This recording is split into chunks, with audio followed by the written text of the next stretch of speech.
Akhirnya panitia menunjuk tempat di salah satu bumi perkemahan di lereng Gunung Lawu.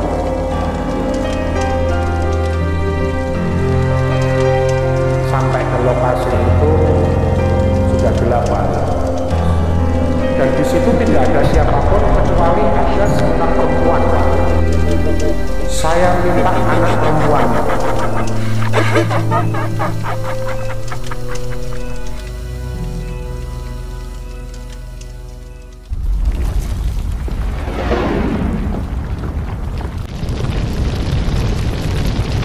Oke, assalamualaikum warahmatullahi wabarakatuh.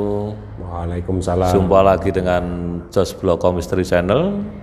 Pemirsa dimanapun kalian berada, semoga tetap dalam lindungan Tuhan Yang Maha Esa, dilancarkan segala urusan duniawinya, dan semoga semuanya selalu sehat. Kali ini kita akan mendatangkan tamu yang sebelumnya di Jos Bloko Misteri pernah bercerita tentang Kepulauan Aru. Tapi kali ini Mas Happy ini akan ceritakan cerita misteri di saat camping bersama keluarganya. Seperti apa ceritanya, langsung saja kita sapa Mas Happy. Selamat malam Mas Happy. Selamat malam Pak Aryo. Kesibukan sehari masih tetap sama bergelut di bidang kuliner? Sama.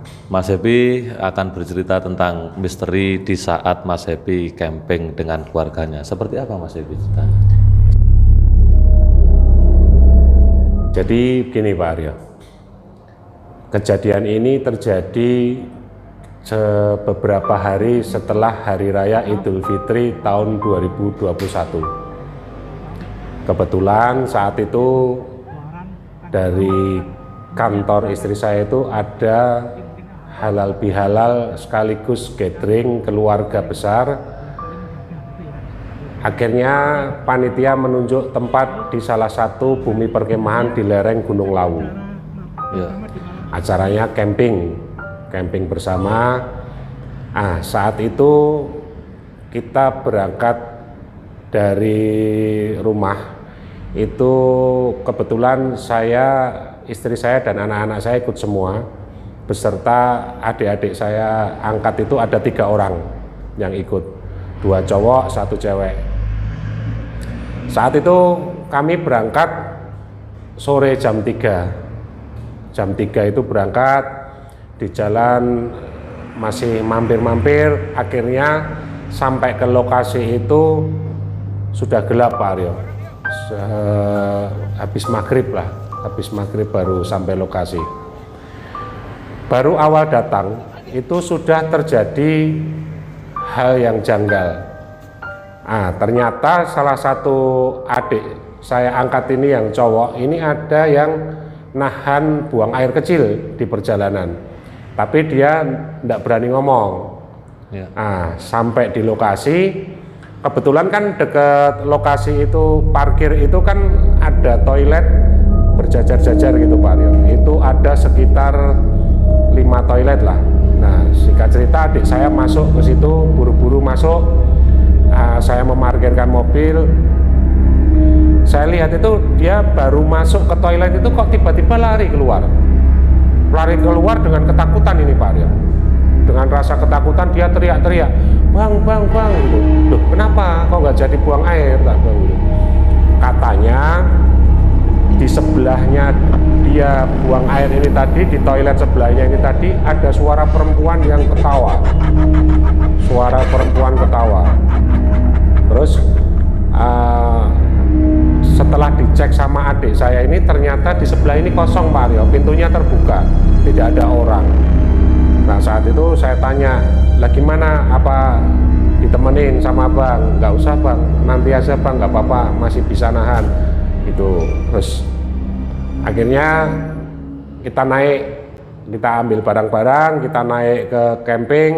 Kebetulan kan tenda-tendanya sudah disediakan sama panitia Pak Aryo. Jadi kan kita tinggal milih mau menempati yang mana. Ya saat itu memang kita karena keluarga kan tendanya kita ngambil 3 berdekatan semua. Terus setelah itu acara dimulai. Saat itu semua berjalan baik-baik saja Pak Aryo. Semua berjalan baik-baik saja. Acara sampai selesai jam 12 malam itu selesai, akhirnya istirahat karena kan besoknya pagi itu ada acara game sama-sama teman-teman satu kantor gitu kan. Di situ ada tempat lapangnya untuk ngegame ya. Seperti lapangan itu Pak Aryo. Setelah Mas Happy sampai di lokasi, kebetulan tenda-tenda untuk camping itu sudah disediakan ya? Sudah Pak Aryo. Jadi kita ini tinggal masuk. Kita di situ ada sekitar 15 sampai 20 tenda camping itu. Jadi sebenarnya ya rame juga Pak Aryo, rame, dan di lokasi tenda yang lain itu juga banyak rombongan-rombongan yang lain. Nah, setelah itu acara ini berjalan, malamnya kita bakar-bakar, terus ada acara bagi-bagi door prize dan lain sebagainya. Alhamdulillah acara berjalan lancar sampai malam jam 12 itu akhirnya kita istirahat karena besoknya lagi masih ada game dan bagi-bagi hadiah, dan tempatnya kan ada di lapangan yang di dekat lokasi camp ini, ada lapangannya Pak Aryo. Setelah itu kita istirahat. Paginya saya bangun pagi jam 5:30 itu saya bangun. Kebetulan saya pengen jalan-jalan ke telaga karena di lokasi itu ada telaganya Pak Aryo. Jadi telaga itu bukan telaga alami, memang telaga itu seperti sungai tapi dibendung sedikit ya. Tapi bawahnya dialirkan lagi, jadi seperti ya telaga buatan itu Pak. Telaga buatan. Pagi-pagi saya ajak adik-adik saya ke situ, akhirnya saya mandi-mandi di situ. Mandi-mandi sampai sekitar jam 6:30 pagi lah, saya kembali ke tempat lokasi camping lagi, ke tenda. Nah di situ terus jam 7 pagi acara game dimulai di lapangan itu. Anak saya ini tiba-tiba pamitan sama saya, minta izin. Anak saya yang perempuan yang besar itu kan kebetulan dia ada temennya juga. Temennya ini kan anaknya rekan-rekan kantor ini, rekan-rekan kantor. Terus, Pak, kakak ke main-main ke telaga boleh? Gitu kan. Terus saya bilang boleh Kak, tapi hati-hati ya, sama temen kakak kok Pak. Gitu. Ya udah nggak apa-apa, yang penting ada temennya. Dia turun, terus karena rombongan sebagian besar baru ngegame, akhirnya saya duduk-duduk itu sama adik-adik saya. Duduk-duduk sama adik-adik saya. Adik-adik saya ini kan sukanya kan gitaran, main gitar, nyanyi-nyanyi. Kita duduk-duduk di depan tenda itu sambil makan, sambil santai-santai. Nah, saat itu saya ikuti mereka Pak. Jadi saya ikut nyanyi-nyanyi, ikut bersama adik-adik saya ini.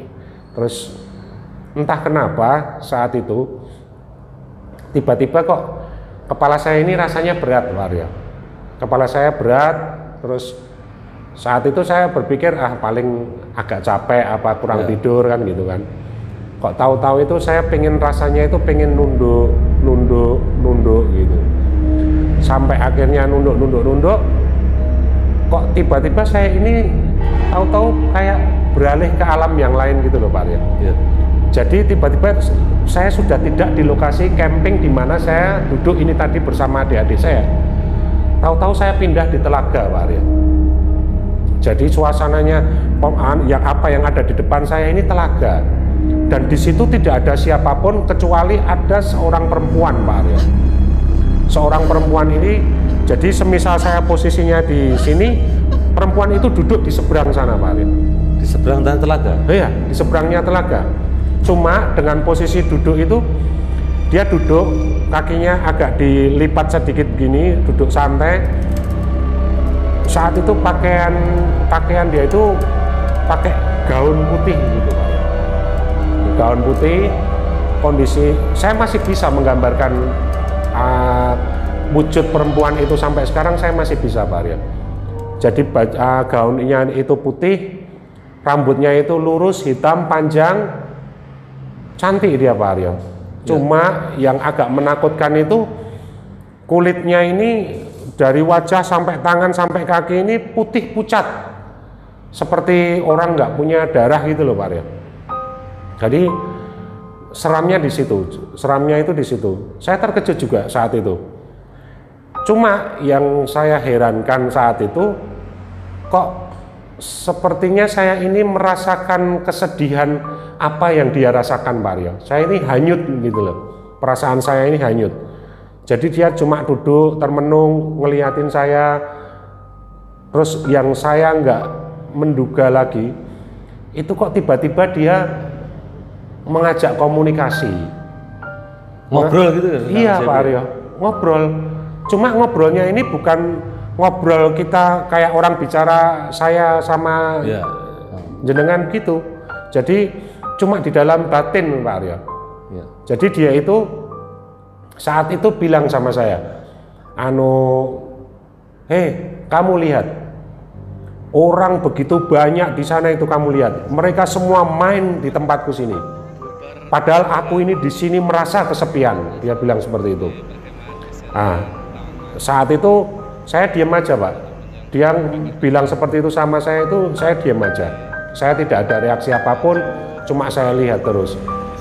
Cuma akhirnya dia itu bilang ke saya kalau saya minta anak perempuanmu, saya jadikan teman saya untuk di sini. Dia bilang gitu Pak Aryo. Lah, setelah dia bilang seperti itu, baru saya bereaksi Pak Aryo. Oh, tidak bisa, Pak bilang gitu. Tidak bisa. Itu anak saya, anak perempuan saya itu darah daging saya. Saya tidak bisa hidup tanpa dia. Tak bilang gitu Pak Aryo. Cuma ini komunikasi tapi dalam batin Pak Aryo. Ya. Jadi seolah-olah kita ini ngobrol gitu, cuma dalam batin. Terus, nah, setelah saya komunikasi itu tadi, kok tiba-tiba itu saya dapat pemandangan di depan saya itu kok anak saya ini posisinya terlentang gitu Pak. Terlentang tapi tidak menyentuh tanah, jadi terbang. Terlentang, lemas, dengan kondisi lemas, basah kuyup, bajunya yang dipakai sama celananya itu tadi sama seperti saat dia berpamitan ke saya waktu mau main ke telaga itu tadi. Dan posisinya itu lemas Waryo. Ya, seperti anak habis tenggelam Pak. Seperti anak habis tenggelam, basah kuyup, lemas. Terus saat itu saya menangis, lihat kondisi anak saya itu saya menangis. Saya menangis, sedih kan Pak Aryo, sebagai orang tua melihat kondisi anaknya seperti itu, otomatis saya menangis.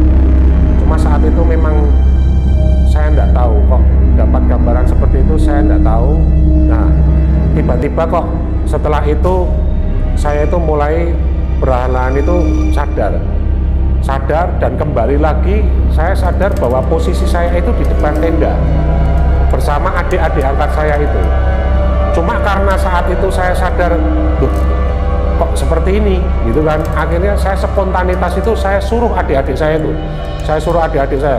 kan mereka baru masih gitaran, masih nyanyi-nyanyi, tolong ambil kakak, adik tolong ambil kakak di telaga, tolong ambil sekarang berangkat kalian sekarang, ambil kakak di bawah di telaga, tak bilang gitu. Nah, adik-adik saya kan kaget itu Pak Aryo.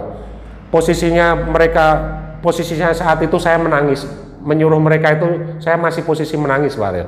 Masih posisi menangis. Mereka sendiri pun ya mungkin karena belum pernah lihat, abangnya menangis itu belum pernah melihat kan mereka selama ikut sama-sama saya itu. Akhirnya mereka panik dan adik saya yang laki-laki cowok satu ini nemenin saya di tenda, yang dua ini cewek cowok ini manggil anak saya di bawah ngambil ceritanya. Terus mereka mungkin saya tunggu itu hampir sekitar 10-15 menit. Mungkin kan mereka mencari-cari dulu Pak Aryo di telaga. Karena saat itu kan pengunjungnya bukan kita bukan cuma kita gitu loh. Terus akhirnya baliklah selang 15 menitan itu anak saya naik lagi ke tempat camping, ke lokasi camping. Nah, saat itu anak saya bilang, kenapa Papa kok nyari-nyari kakak? Kak, Papa minta tolong kakak jangan main ke telaga, saya bilang gitu karena saya khawatir kan Pak Aryo. Ya. Terus kakak main di lapangan aja, lihat game. Itu kan teman-teman yang di kantor kan baru nge-game semua, kakak duduk di situ sama temannya kakak lihat game di situ ya. Aku bilang gitu. Oh iya Pak, gitu kan. Terus saat itu memang saya sengaja tidak mau merusak suasana Pak Aryo. Jadi biar suasana camping ini tetap happy, tetap senang-senang semua kan. Jadi saya tidak mau bercerita di situ. Cuma saat itu adik-adik saya ini rasa ingin tahunya kan besar. Adik-adik saya, apalagi yang saya suruh itu tadi, kenapa kok abang kok nangis, kok dari tadi diem tahu-tahu nangis sendiri gitu kan. Terus akhirnya saya sampaikan kejadian ini tadi, baru mereka kaget. Oh iya bang, berarti pokoknya kalian duduk di sini, nggak usah kemana-mana dulu, jaga sopan santun, omongannya jangan kasar, jangan bicara kotor dan lain sebagainya. Saya pesan seperti itu. Terus oh iya bang, iya. Terus singkat cerita, game itu kan selesai Pak Aryo. Game selesai, semua rombongan naik lagi balik ke lokasi camping. Nah, di situ saya masih menahan untuk bercerita. Pokoknya saya nggak mau menakut-nakuti yang lain, nggak mau bikin suasana jadi berubah. Saya masih diam itu. Terus tiba saat siang hari, akhirnya kan acara selesai, kita beres-beres tenda, semua bersih-bersih lokasi, sampah-sampah yang sisa-sisa acara ini kita bersihkan semua. Pokoknya kita menjaga kebersihan di situ. Terus kita pulang nih Pak Aryo. Kita pulang. Di perjalanan pulang itulah baru saya bercerita. Tapi anehnya Pak Aryo, sampai perjalanan pulang di jalan itu saya sambil nyetir itu wajah perempuan, sosok perempuan ini tadi masih kelihatan di depan mata saya terus. Masih kelihatan terus.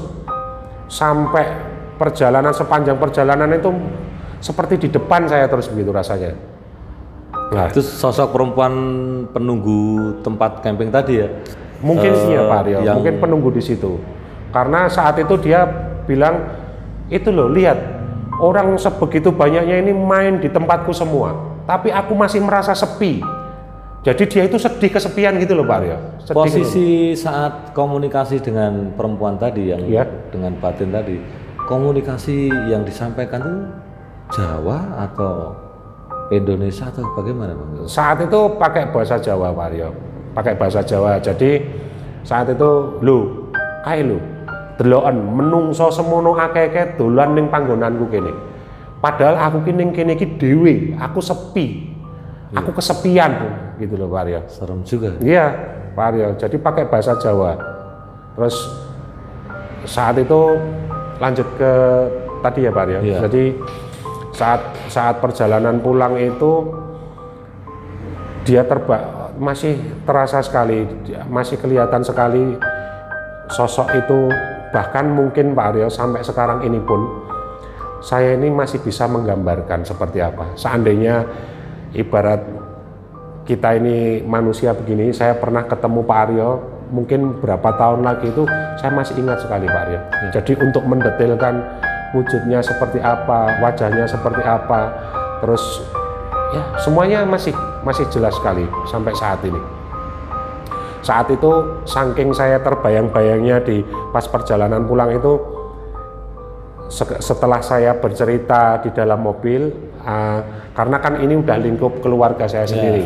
Jadi saya tidak mau, kalau keluarga saya nggak masalah kan kalau saya cerita. Jadi saya ceritakan saat itu apa yang terjadi, apa yang saya alami tadi di tempat camping itu tadi, di bumi perkemahan tempat camping itu tadi. Saat itu saya berpesan kepada anak saya karena saat itu rasa kekhawatiran saya itu masih besar sekali.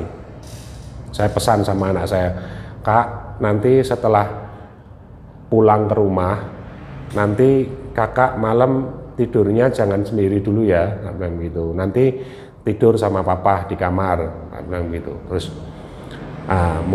itu berdampak ke anak saya Pak Aryo. Jadi anak saya ini merasa ketakutan itu setelah mendengar cerita saya itu takut itu sampai 1 mingguan Pak Aryo. Jadi tidur di kamar saya itu sampai 1 mingguan dia nggak berani tidur di kamarnya sendiri.